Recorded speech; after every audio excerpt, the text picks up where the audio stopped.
Good morning. Thank you for joining me for another 5 good minutes with the Word. I'm Barry Bryson, and we're continuing our study of matriarchs.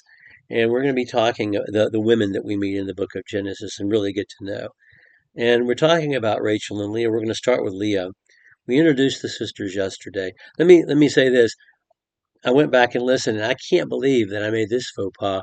Rebecca's name does not mean ewe lamb. Rachel's name means ewe lamb. Rebecca means the tie to tie literally it's the rope that you use to tie the animal of the stall, the calf or the lamb of the stall, to the stick to keep them there. It's a strange name, but it means to be tied to, or to be set apart as special.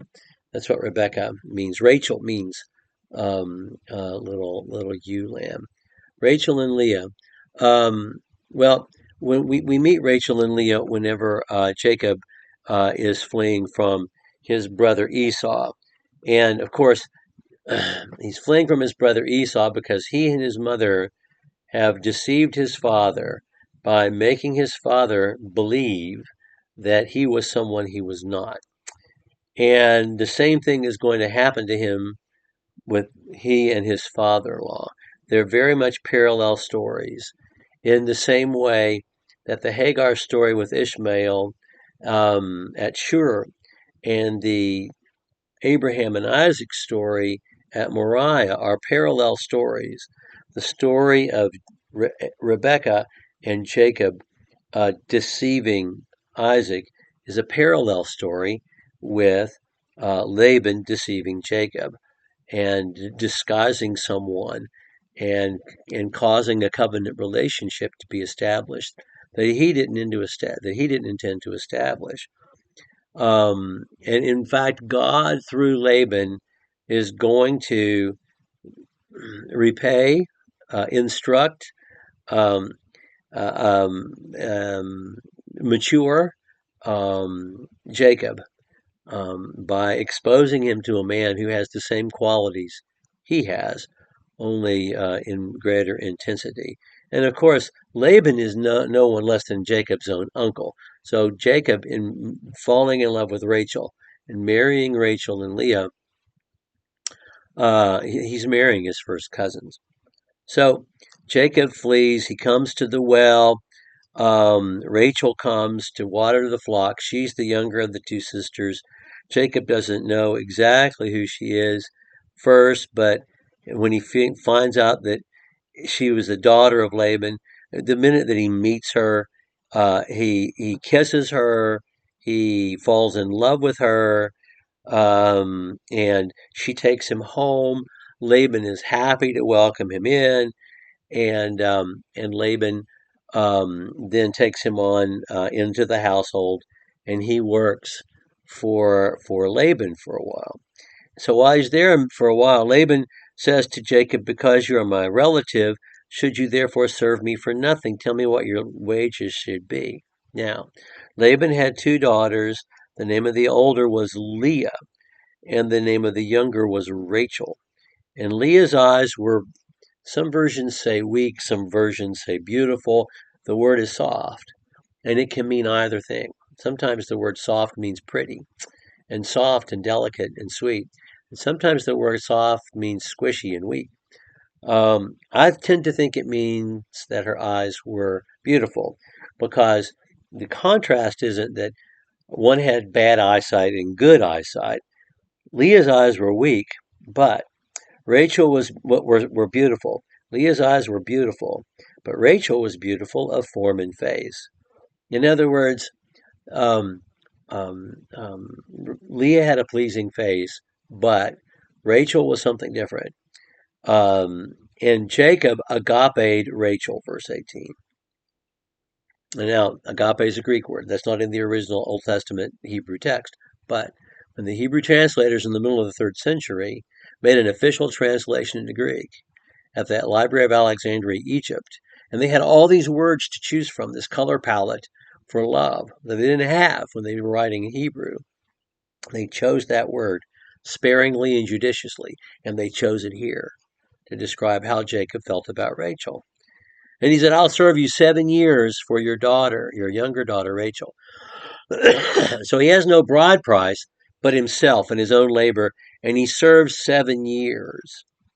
But what happens is that when they are married, and she would have been veiled, of course, when they are married, um, it, um, it's unclear exactly what happened. Laban gathered all the men together, came about in the evening that he took his daughter Leah and brought her to him, and Jacob went into her. So I'm not sure whether they stood up together in some ceremony or whether there was a ceremony that sealed a covenant between the two men that she was not present for, and that she did not was not given to him until he went into his tent for the evening. Uh, but um, but uh, um, but evidently, all the men are gathered and they have some sort of covenant celebration, and Leah is brought to Jacob in the guise of her younger sister Rachel, and they sleep together on their wedding night, and he thinks he's with Rachel. He may have been inebriated. He may have been giddy and inebriated. I don't know. It's also dark. And there's no electricity. Um, you'd think that he would know, but how much contact did they actually have during those 7 years? You know, uh, he's deceived in the way he deceived his own father. And of course, as a young man, I thought, man, that poor guy Jacob. But as a dad of daughters, as a girl dad now, I'm not worried about Jacob really much at all. I think about that poor girl, about Leah. Um, um, so I don't know whether Leah has been held because this was Jacob's plan all along. I mean, Laban's plan all along. Whether she's had to turn down other suitors because her father had another plan, or whether there were no other suitors. I can't imagine there would not be. Um, if she had a beautiful face and if her father was a man of importance, as he seems to be. Um, but her chance at her own life, her own home, has been taken from her by her father because of his plans to deceive Jacob. And so her wedding was not her wedding. And her wedding night was not her wedding night.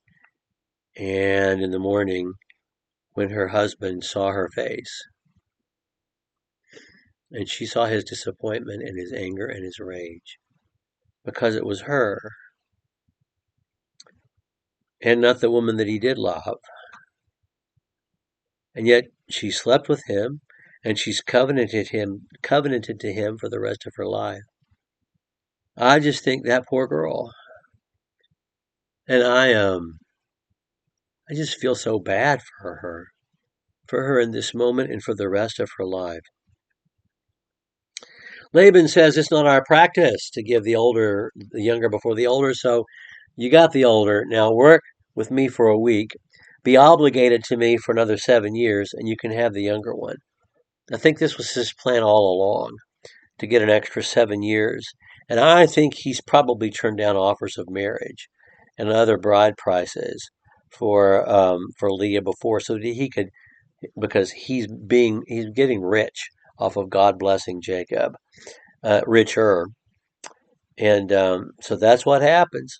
He completed his week for her. He gave him his daughter Rachel as his wife. Laban gave his maid Bilhah to his daughter Rachel as her maid. He gave Zilhah already to Leah as her maid as a wedding present. He gives her an enslaved person, a woman who belongs to her, and now Jacob is covenanted to work for him for another 7 years. Okay, we're going to talk about the birth of the sons next time. Thank you for being with me for another, what is now 10 good minutes with the word.